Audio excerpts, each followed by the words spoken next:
मेरे पति शादी के बाद ही देश से बाहर चला गया तो मेरी सास सारा दिन मुझे उल्टी सीधी बातें सुनाती और मुझे ताने दिया करती थी। लेकिन मेरे ससुर के आते ही मेरी सास मेरे कमरे में आ जाती और मेरे साथ पैर दबाकर मेरी सेवा करने लगती। मुझे तभी नींद आ जाती। सुबह होते ही जब मैं कमरे से बाहर आती तो मेरे ससुर मुझे बहुत ज़्यादा पैसे देते और कहते कि ये तुम्हारा इनाम है। मुझे उनकी इस बात पर बहुत ज़्यादा हैरत होती और मैं सोच में पड़ जाती कि किस चीज़ का इनाम है।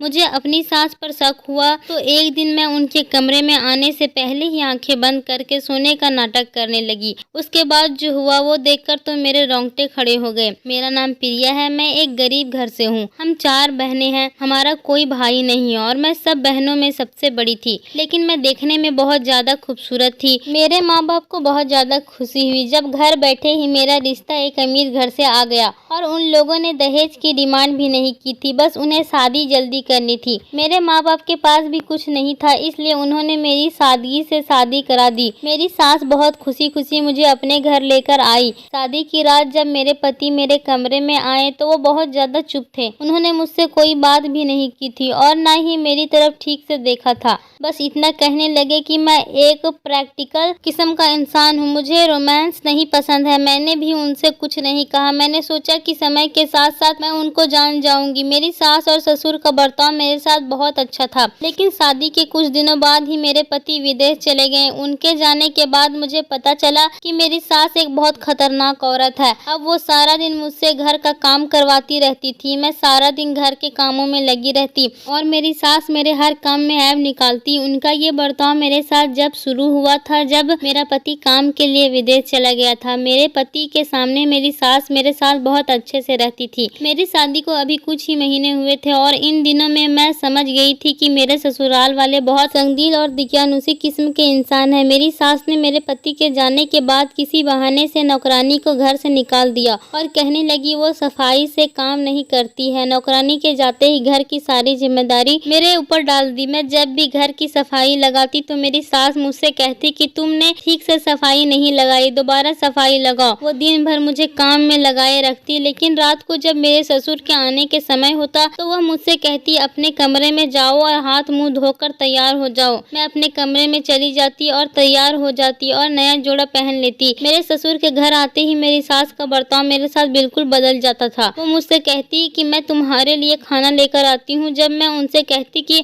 आप रहने दे, मैं खुद ले लूंगी, तो वो मुझसे कहती कि तुम मेरी बहू नहीं बेटी हो, मैं तुम्हारे लिए खाना लेकर आती हूँ। मैं उनका यह रवैया समझ नहीं पा रही थी। मेरी सास के 2 रूप थे, एक मेरे ससुर के सामने और एक उनके जाने के बाद। दिन में तो वो एक जालिम सास की तरह रहती थी और शाम को जब मेरे ससुर काम से घर वापस आते तो वो मेरे आगे पीछे घूमने लगती थी, मुझे चाय बना कर देती। मैं नहीं जानती कि इस बात के पीछे क्या राज था, लेकिन जब ये राज मेरे सामने खुला तो मेरे पैरों तले से जमीन निकल गई। वो मेरे ससुर के आते ही मुझ पर मेहरबान हो जाती। एक दिन तो उन्होंने ऐसा काम किया कि मैं दंग रह गई। रात को वह मेरे कमरे में आ गई और मुझसे कहने लगी तुम बहुत थक जाती हो, सारा दिन काम में लगी रहती हो, आओ मैं तुम्हारे पैर दबा दूं। यह सुनकर तो मैं हैरान परेशान हो गई। मैं अपनी सास को हैरत से देखने लगी।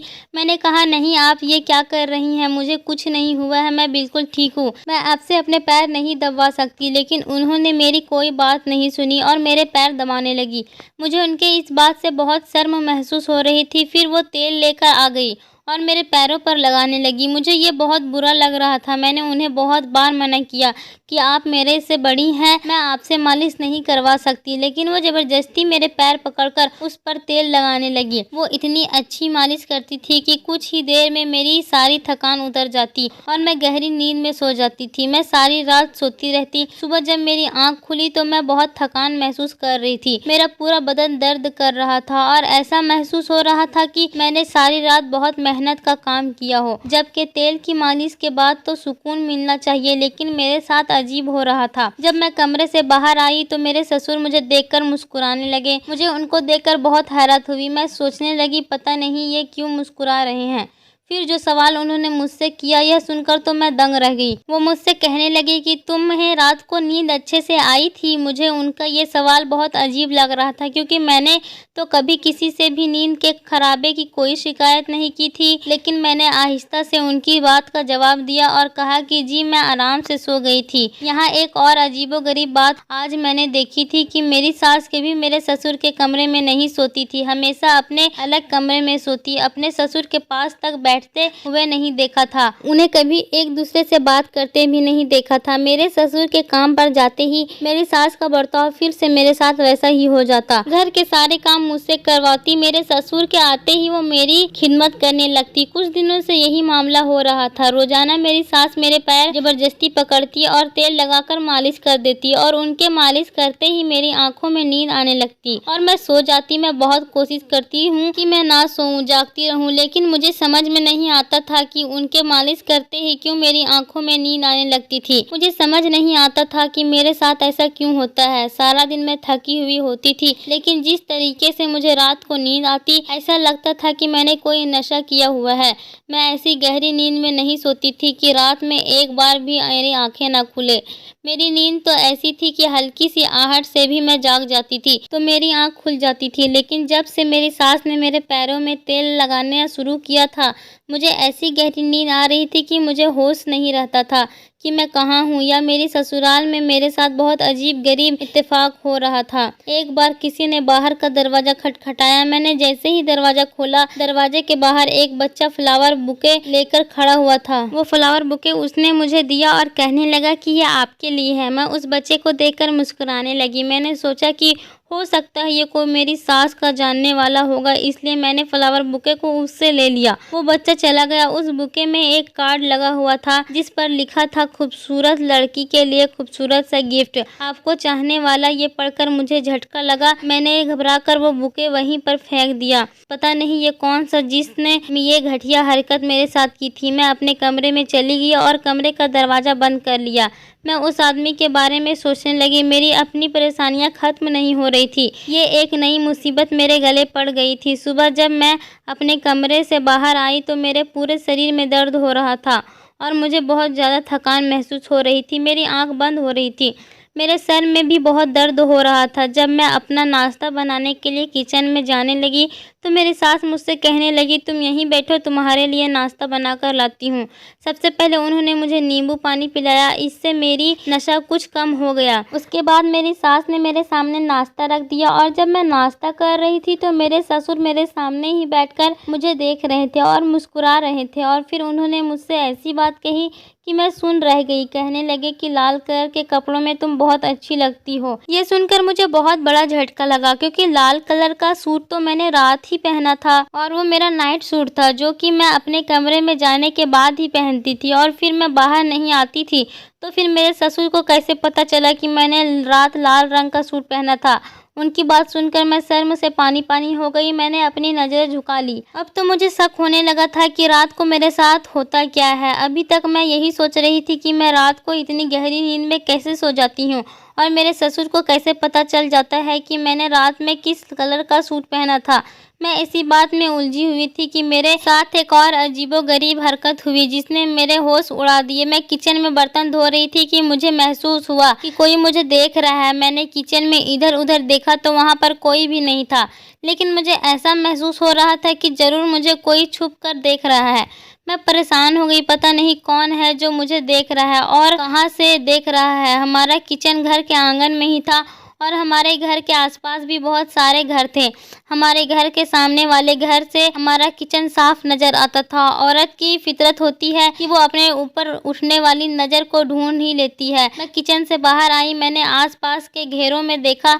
फिर मैंने सामने वाले घर की तरफ देखा तो वहाँ पर एक खिड़की खुली हुई थी। वहाँ से मुझे कोई दूरबीन से देख रहा था क्योंकि वो दूरबीन मैंने अपनी आंखों से देखा था। जैसे ही मेरी नज़र उस पर पड़ी तो वो वहाँ से हट गया और खिड़की पर पर्दा डाल दिया। वो जो कोई भी था मुझे ही देख रहा था और जब मेरी नज़र उस पर पड़ी तो वह मुझे देखकर वहाँ से फौरन हट गया। एक तरफ तो मैं अपने ससुर की बातों से और सास की हरकतों से परेशान थी और दूसरी तरफ पता नहीं ये कौन अनजान आदमी था जो मुझे छुप कर कर देख रहा था।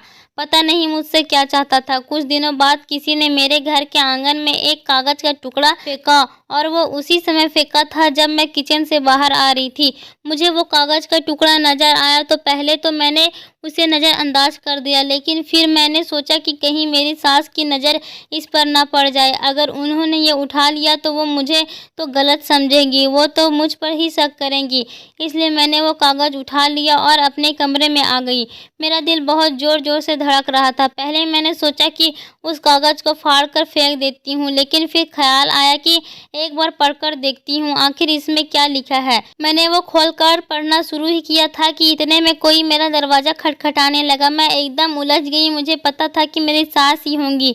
मैंने जल्दी से उस लेटर को अपनी अलमारी में कपड़ों के अंदर छुपा दिया और अपने चेहरे से पसीना साफ किया। फिर दरवाज़ा खोला। जैसे ही मैंने दरवाज़ा खोला तो मेरी सास मुझे शक की नज़रों से देखने लगी। मुझसे पूछने लगी कि मैंने अपना दरवाज़ा बंद क्यों किया था। मैं पहले से ही उस लेटर की वजह से घबराई हुई थी और अब ये मेरी सास के सवाल। मैंने अपने आप को संभालते हुए उनसे कहा कि मैं वॉशरूम में थी, इसलिए मैंने दरवाज़ा अंदर से बंद कर दिया था। लेकिन मेरी सास को मेरी बात पर यकीन नहीं आया और वो मुझसे पूछने लगी कि तुम इतनी घबराई हुई क्यों हो, क्या हुआ है तुम्हें। मैंने उनसे कहा कि ऐसी कोई बात नहीं है, मैं ठीक हूँ। फिर वो मुझसे कहने लगी कि चलो लेट जाओ, तुम सुबह से काम करके थक गई होगी, मैं तुम्हारे पैरों की मालिश कर देती हूँ। मैंने उनसे कहा कि आप क्यों रोज रोज मेरे पैरों की मालिश करने आती है, मुझे अच्छा नहीं लगता आपसे पैरों की मालिश करवाना। लेकिन वो मेरी कोई बात सुनने को तैयार ही नहीं होती। आज मैंने भी पक्का इरादा कर लिया था कि मुझे उनसे अपने पैरों पर मालिश नहीं करवानी है, क्योंकि मेरा दिल कह रहा था कि जिस तेल से वो मेरी मालिश करती है उसमें ही कुछ न कुछ गड़बड़ है। जैसे ही वो तेल लगाने के लिए आगे आई, मैंने अपने पैर पीछे कर लिए। मुझे अंदाजा नहीं था कि वो मेरी इस हरकत पर मुझसे इतना गुस्सा करेंगी। वो कहने लगी कि अगर तुमने मेरी कोई बात टाली तो तुम देखना मैं तुम्हारे साथ क्या करती हूँ। अभी तक मैं तुमसे प्यार से कह रही थी, अगर तुमने मेरी बात नहीं मानी तो मैं तुम पर हाथ भी उठा सकती हूँ। मुझे उनकी बात सुनकर डर लगने लगा। मैंने अपने पैर को आगे कर दिया और वो मेरे पैर की मालिश करने लगी। हर बार की तरह उनके मालिश करते ही मुझे गहरी नींद आ गई। मैं अपनी ज़िंदगी से बहुत परेशान हो गई थी। सुबह जब उठकर अपने कमरे से बाहर आती तो मेरे ससुर के सवाल मुझे परेशान करने लगते थे। कभी वो मुझसे कहते कि तुम आज बहुत खूबसूरत लग रही हो, तो कभी कहते कि तुम्हारे खुले हुए बाल बहुत अच्छे लगते हैं। मुझे उनकी ये बात बहुत ज़्यादा परेशान कर रही थी, लेकिन मैं किसी से कुछ कह नहीं सकती थी। कभी कभी तो मैं अपने कमरे में जाकर रोने लगती। जब से मेरा पति विदेश गया था उसने एक बार भी मेरी खबर नहीं ली थी। मेरे पास मोबाइल भी नहीं था जो मैं उससे कांटेक्ट कर लेती। जब मैं अपने सास से कहती कि मेरे पति से मेरी बात करा दे तो वो मुझसे कहती कि वो काम में लगा हुआ है, अभी तुमसे बात नहीं कर सकता। मेरी शादी को 4 महीने हो चुके थे, लेकिन मेरे पति ने अभी तक एक बार भी मुझसे बात नहीं की थी। शाम को जब मैं सब काम से फ्री होकर अपने कमरे में आती तो सोचने लगती, पता नहीं मेरा पति कैसा इंसान है कि मुझसे बात भी नहीं करता। क्या उसे कभी मेरा ख्याल नहीं आता। यही सब सोच रही थी कि अचानक से मुझे उस लेटर की याद आ गई। मैंने उठकर अपने कमरे का दरवाज़ा बंद किया और अलमारी से वो लेटर निकालकर पढ़ने लगी। उसे पढ़कर तो मेरे होश उड़ गए। उसमें लिखा था कि वह मेरे बारे में सब कुछ जानता है और वह मुझे कुछ बताना चाहता है, और उसमें यह भी लिखा था कि वह मुझे पसंद करता है। मैं बहुत बड़ी मुसीबत में फंस चुकी थी। वो कह रहा था कि वह मुझे हर समय अपनी खिड़की से देखता रहता है और उसे मेरी हालत पर बहुत तरस आता है। उसकी बातें पढ़कर तो मैं सोच में पड़ गई थी कि वो मेरी हालत के बारे में कैसे जानता था। उसे कैसे पता चला कि मैं किस मुसीबत में हूँ। न चाहते हुए भी मेरी आंखों से आंसू बहने लगे। मेरे माँ बाप बहुत गरीब थे, मेरी और भी छोटी बहनें थी, इसलिए मेरी माँ ने मुझे समझाकर भेज दिया था कि मैं कभी भी अपने ससुराल वालों से लड़कर घर वापस नहीं आऊँ, क्योंकि उनके ऊपर अभी मेरी और बहनों की भी जिम्मेदारी थी। इसलिए मैं अपने मायके भी वापस नहीं जा सकती थी। मेरे पास कोई नहीं था जिससे मैं अपना गम कह सकती थी। मेरे ससुर की बातों से जो ख्याल मेरे दिल में आ रहे थे बहुत ज़्यादा गलत थे। इस समय मैं बहुत तकलीफ में थी और जो कोई भी मेरी परेशानी समझ लेता और 2 बोल मुझे तसल्ली के बोल देता तो उसे मैं अपना समझ लेती। ना चाहते हुए भी मैं किचन से बाहर निकलकर आंगन में खड़ी हो गई और उस खिड़की की तरफ देखने लगी। सामने खिड़की का पर्दा हटा हुआ था। वो आदमी दूरबीन से मुझे देख रहा था। मैंने अपने आंसू साफ किए और अपने कमरे में चली गई। ऐसी हालत में मुझे अपने पति की बहुत ज़्यादा ज़रूरत थी, लेकिन वो मेरे पास नहीं था। वो तो शायद मुझे भूल ही गया था। अगले दिन फिर मुझे एक कागज़ का टुकड़ा आंगन में पड़ा हुआ मिला। मैंने वो उठाकर पढ़ा तो उसमें लिखा हुआ था कि रात को अपनी छत पर आ जाना, लेकिन मैं रात में छत पर नहीं जा सकती थी। मैं बहुत बड़ी मुसीबत में फंस चुकी थी। मेरी सास तो रात को भी मेरा पीछा नहीं छोड़ती थी। एक बार जब मैं अपनी सास के कमरे की सफाई कर रही थी तो मैंने उनकी अलमारी खुली हुई देखी। मैं उनकी अलमारी की तरफ बढ़ी। जैसे ही मैंने उनकी अलमारी खोली, एक फाइल आकर मेरे पैरों पर गिर गई।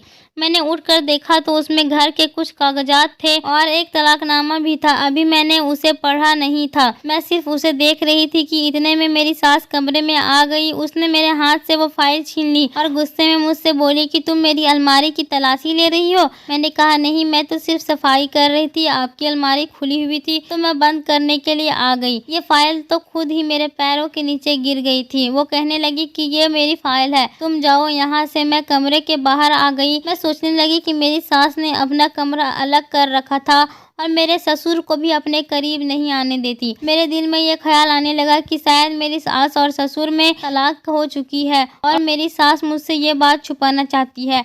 लेकिन अगर ऐसा होता तो वो इस घर में कैसे रह सकती थी। मैं जितना अपनी सास और ससुर के बारे में सोचती उतना ही उलझ कर रह जाती। आज रात मैंने सोच लिया था कि मैं अपनी सास से अपने पैरों की मालिश नहीं करवाऊंगी, इसलिए मैंने अपने पैरों पर पहले से ही वैसलीन लगा लिया था ताकि वो तेल मेरे पैरों में असर न करे और उनका नशा मेरे ऊपर न चढ़े। रात को जैसे ही मेरी सास तेल लेकर मेरे पैरों की मालिश करने के लिए आई तो उनके तेल लगाते ही मैं सोने का नाटक करने लगी। उन्हें लगा कि मैं सो गई हूँ तो वो मेरे कमरे से बाहर चली गई। कुछ देर बाद मेरा ससुर मेरे कमरे में आ गया और मेरे कमरे का दरवाजा अंदर से बंद कर दिया। मैं सोच भी नहीं सकती थी कि यहाँ मेरे साथ सब घटिया काम किया जा रहा है। जैसे ही मेरा ससुर मेरे पास आया तो मैं घबरा कर उठ कर बैठ गई। मुझे जागता हुआ देखकर मेरा ससुर पीछे हट गया। मैंने उससे कहा कि आपको शर्म नहीं आती मेरे साथ ऐसा गंदा काम करते हुए। मेरी सास भी कमरे में आ गई। वो भी मुझे जागता हुआ देखकर हैरान होने लगी। मैंने अपने ससुर से कहा कि मैं आपकी बेटी जैसी हूँ और आप मेरे साथ ये पाप कर रहे हैं।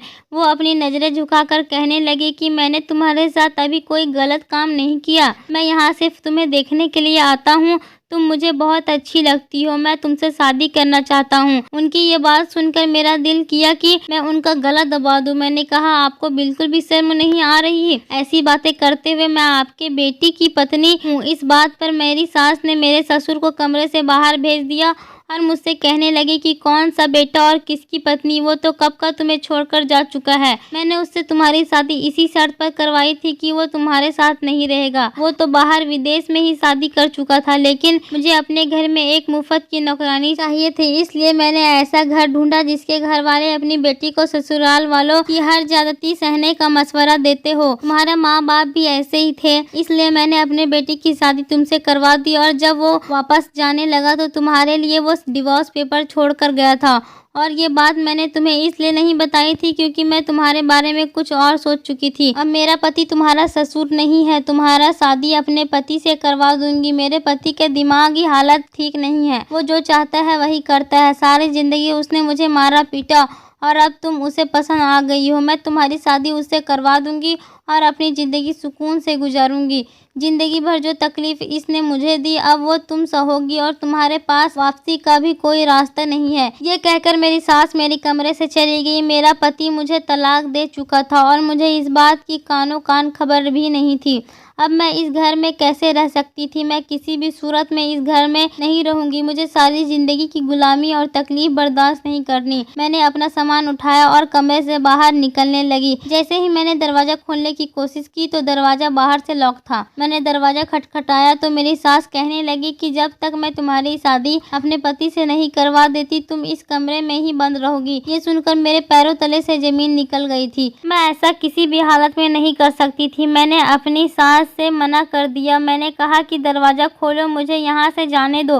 मेरी सास ने कहा कि तुम्हें हर हालत में मेरे पति से शादी करनी पड़ेगी, वरना मैं तुम्हें इसी कमरे में भूखा प्यासा रखूंगी। मैंने अपनी सास से बहुत मिन्नती की लेकिन उन्होंने मेरी कोई बात नहीं सुनी। मैं रात भर अपने कमरे में रोती रही। अचानक मेरे दिमाग में उस आदमी का ख्याल आया जो हमारे घर के सामने से अपनी खिड़की से मुझे देखता था। मैं अपने कमरे की खिड़की खोलकर वहाँ खड़ी हो गई। मैंने देखा कि सामने की खिड़की भी खुली हुई थी और कमरे में रोशनी भी है।